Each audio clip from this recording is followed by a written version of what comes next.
thank you so much for coming back faithfully day after day.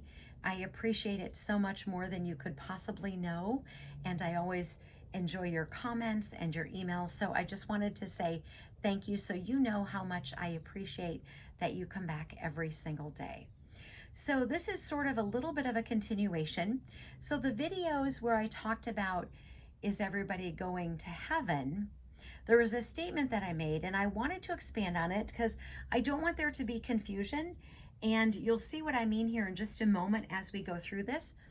But God tells us in his word in Titus 1:2 that God cannot lie. So what God says, he will do. He will keep his word that he has spoken. So we're going to kind of be in Genesis 18 and 19 today, sort of paraphrasing a little bit here so we don't run out of time.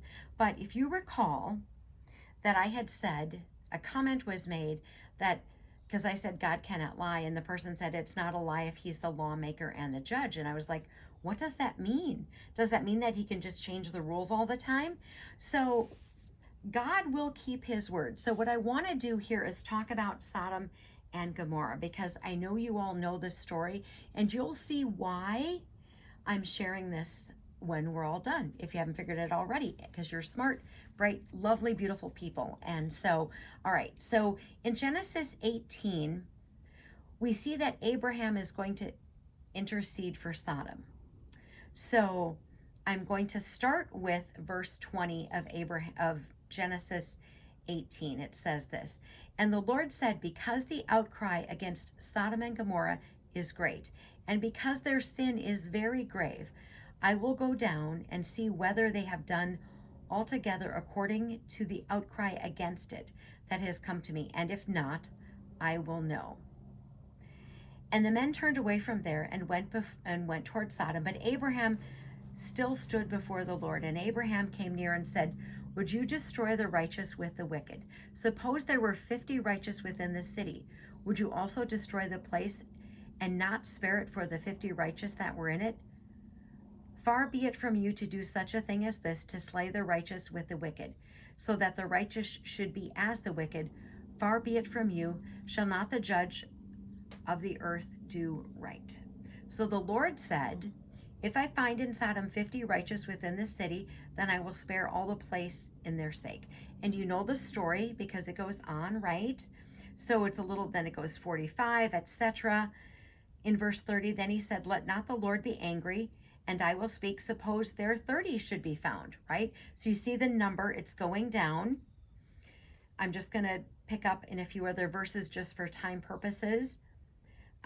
In verse 32, then he said, let not the Lord be angry, and I will speak but once more. Suppose 10 should be found there. And he said, I will not destroy it for the sake of 10. So the Lord went his way as soon as he had finished speaking with Abraham, and Abraham returned to his place.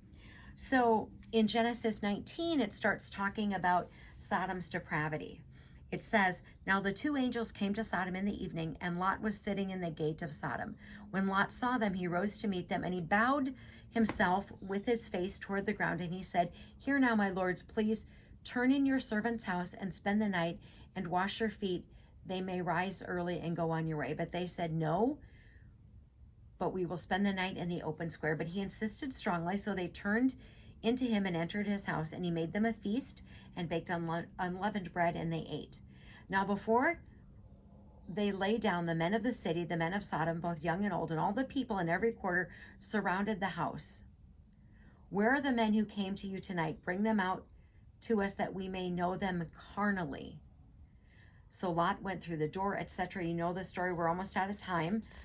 But the whole point is this, that Sodom and Gomorrah was still destroyed. God kept his word. So you know the story, we're running out of time, but basically it was still destroyed. God kept his word.